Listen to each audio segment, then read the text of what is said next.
تو ہمارے سارے پکوڑے والوں کو شوق چڑھا ہوا رمضان آئے پکوڑے وکن گے، سموسے والے آندے پہ رمضان آوے سموسے وکن گے، جتیاں والے آندے پہ عید آوے جتیاں وکن گیا۔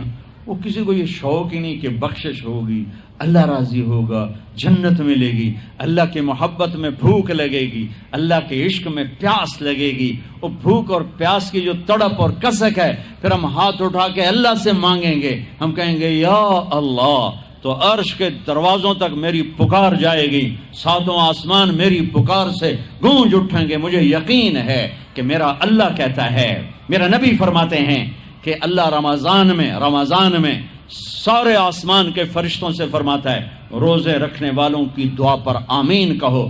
عرش کے فرشتوں سے اللہ فرماتا ہے میری تسبیح چھوڑ دو، رمضان کے روزے رکھنے والوں کی دعا پر آمین کہو، آمین کہو۔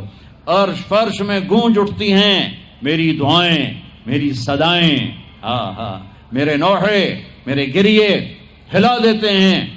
اگر بھوک پیاس میں مزے آ رہے ہوں کہ واہ یا اللہ تو نے کہا تھا نا، دیکھ میں بھوک سے بیٹھا ہوں۔ اس لیے افطار کے وقت دعا کیوں قبول ہے؟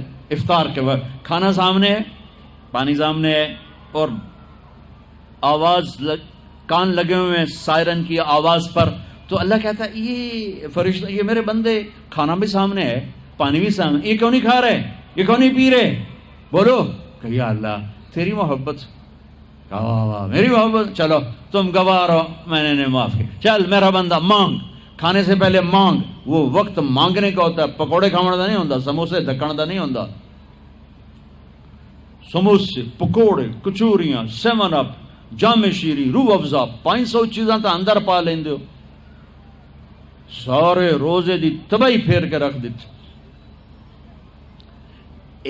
ایک مہینے کے لیے اوور آلنگ ہے، ٹیوننگ ہے، ٹیوننگ، تھوڑا کھاؤ تھوڑا کھاؤ تھوڑا کھاؤ، ٹھنڈے شربت مت پیو، ٹھنڈے شربت مت پیو افطاری کے وقت، بعد میں پینا تو پی لو، افطاری کے وقت اپنے اوپر ظلم مت کرو۔ سارے دن کا انجن گرم ہے، ایک دم اس کے اوپر برف پھینکتے ہو، تھوڑی دیر صبر کر کے سادہ پانی پی لو، نماز پڑھ لو، پی لو، جامع شیری پیو، 7 اپ پیو، جو مرضی پیو، ٹھنڈا پیو، گرم پیو، جو مرضی پیو، لیکن عین روزے کے وقت بچو تلی ہوئی چیزوں سے، کراری چیزوں سے، مسالے دار چیزوں سے، ثقیل چیزوں سے بچو، ہلکا پھلکا رکھو پیٹ کو، ہلکا پھلکا، تاکہ روزے کا مقصد حاصل ہو کہ جسم پاک ہو، غلاظتوں سے، گندگیوں سے پاک ہو، صاف ہو۔ ہاں، اور اپنے دل کو بھی صاف۔ رمضان میں سب کی بخشش ہو جاتی، سب کی، 4 نہیں بخشے جاتے، 4 آدمی نہیں بخشے جاتے، 4 قسم کے مرد عورت، سب کی بخشش ہو جاتی، سب کی، 4۔ اللہ تعالی ہماری حفاظت فرما لے۔ کسی بھائی میں یہ عیب ہے، ابھی سن کے توبہ کر لینا، شراب پینے والا، مستقل شراب پینے والا، رمضان میں بخشش نہیں، ماں باپ کا نافرمان، ماں باپ کا نافرمان، بخشش نہیں۔ ماں باپ کے نافرمان کے لیے تو میرے نبی نے کہا کہ اللہ ہر گناہ کی سزا موت کے بعد دے گا، ماں باپ کے نافرمان کو یہیں سے شروع کرے گا اور آگے تک لے کے جائے گا، یہاں بھی سزا دے گا اور آگے بھی سزا دے گا۔ صرف ایک گناہ دنیا میں ایسا ہے، کفر شرک کی سزا بھی موت کے بعد، زنا، شراب، جوے کی سزا، سود کی موت کے بعد ہے۔ ایک گناہ ماں باپ کی دل آزاری، دل دکھانا، اللہ یہاں سے یہ سزا شروع کرتا ہے اور آخر تک پہ چلاتا ہے اس کو۔ میرے نبی سے پوچھا گیا یا رسول اللہ قیامت کب آئے گی؟ آپ نے کہا اللہ کو پتہ ہے۔ کہ کوئی نشانی بتائیں؟ کہ جب ماؤں کو ذلیل کیا جائے گا قیامت آ جائے گی۔ ماں باپ کا نافرمان۔ تیسرا کون ہے؟ رشتہ داروں سے لڑنے والا، کبھی بھائی سے لڑا، کبھی بہن سے لڑا، کبھی خالہ سے، کبھی چاچے سے، کبھی مامے سے، کبھی تائے سے، کبھی پھوپھی سے، قریبی رشتوں سے لڑنے والا اور تعلق توڑنے والا، اس کی بخشش نہیں ہوگی۔ چوتھا کون ہے؟ کینہ رکھنے والا، کینہ، شحن، ایک ہوتا ہے بغض، ایک ہوتا ہے کینہ، شحن، بغض، شحن۔ بغض کیا ہے؟ بغض کیا ہے؟ کہ مجھے انصر بھائی سے نفرت ہے، یہ بغض۔ اور کینہ کیا ہے؟ کہ میں ان کو نقصان پہنچانا چاہتا ہوں۔ نفرت کے ساتھ ان کی ٹانگیں کھینچنا چاہتا ہوں، اس کو کینہ کہتے ہیں۔ تو یہ 4 برائیاں معاف نہیں ہیں۔ ہاں کوئی توبہ کرے تو سب معاف ہو گیا، سب معاف ہو گیا، سب معاف ہو گیا۔ تو اللہ نے ہمیں رمضان کا مہینہ دیا ہے، جہنم کے دروازے بند ہو جائیں گے، جنت کے دروازے کھل جائیں گے، فرض 70 فرض کے برابر ہو جائے گا، نفل فرضوں کے برابر ہو جائے گا، تراویح کے ہر سجدے پر 1500 نیکی لکھی جائے گی، ہر سجدے پر 1500 نیکی لکھی جائے گی، 20 رکعت 40 سجدے 60,000 روزانہ۔ یہ تمہارے کلب ایدا پٹھا جا نہ ہے کی نہ ہے مینوں حالی تھی نہیں سر لگی یہ تھی آدھے کی ہو، چلو جڑا بھی نہ ہے ٹھیک۔ یہ بہت بڑا کلب مجھے نظر آیا۔ یہ یہاں باہر ایک چھوٹا سا پرچہ لگا دیں کہ جو یہاں آ کے تراویح پڑھے گا ہر سجدے پر اس کو 150 روپیہ دے، 150 چھوڑو 15 روپے دیے جائیں، ہر سجدے پہ 15 روپے دیا۔ ایتھے ویکھا جی لڑائیاں کیویں ہوندیاں، اے سارے پوترے دادیاں نو چاہتے لے آون گے، 2 نانیاں نو چاہتے، نانی ٹر اج تراویح تینوں پڑھاون،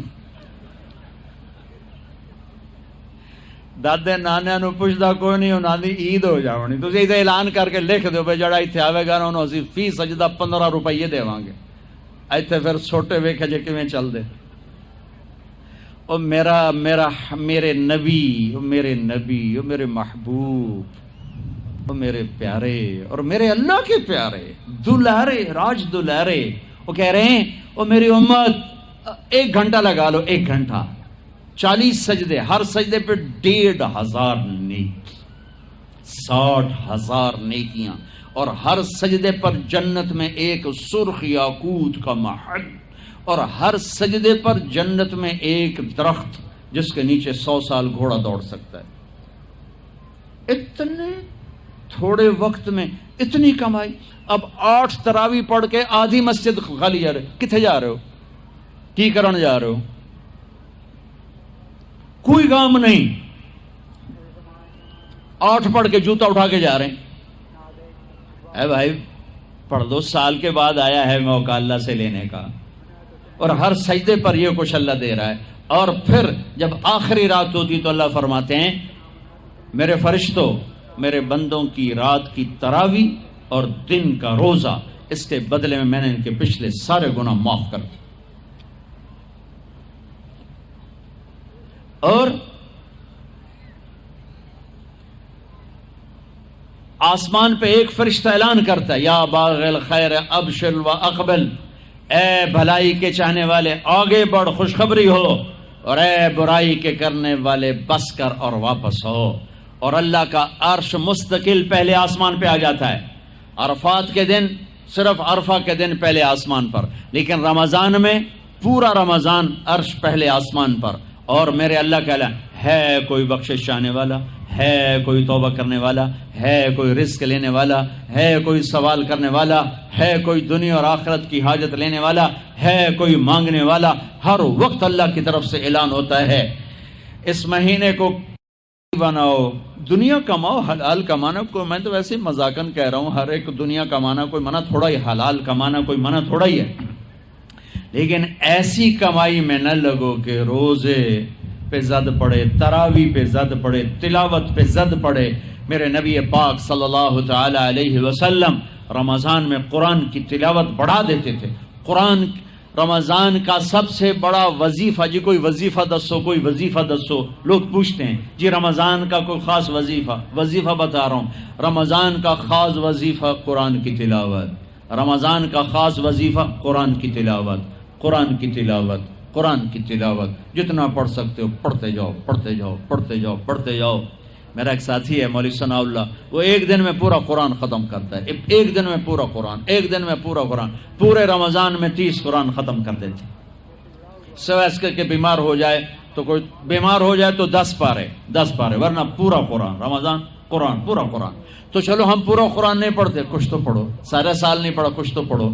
رمضان کا وظیفہ قرآن کی تلاوت، رمضان کی تسبیح قرآن کی تلاوت، رمضان کی خدمت، روزے افطار کرواؤ، سحری کھلاؤ، افطاری کراؤ، غریبوں کو مدد کرو، زکوٰۃ دو، اپنے مزدوروں سے کام تھوڑا لو، گھر کے نوکروں سے کام تھوڑا لو، اور رمضان کی سب سے بڑی بات، آپس میں بغض سے دل صاف کرو. لڑے ہوئے ہو، رمضان آنے سے پہلے جیسے لوگ حج پر جانے سے پہلے نہیں فون کرتے ہیں، صلح کرتے ہیں، اتنا ہی ضروری ہے رمضان سے پہلے میں دل صاف کر لوں، میں معاف کر دوں، میں معافی مانگ لوں. زیادتی کی ہے تو معافی مانگ لوں، کوئی معافی مانگنے آیا تو معاف کر دوں. میرا دل صاف ہو، کسی سے بغض نہ ہو، کسی سے کینہ نہ ہو، کسی کا حسد نہ ہو، کسی سے رنجش نہ ہو. دل صاف کرو. صاف دل اللہ کا عرش بن جاتا ہے، اللہ کا عرش بن جاتا ہے، اللہ کا عرش بن جاتا ہے.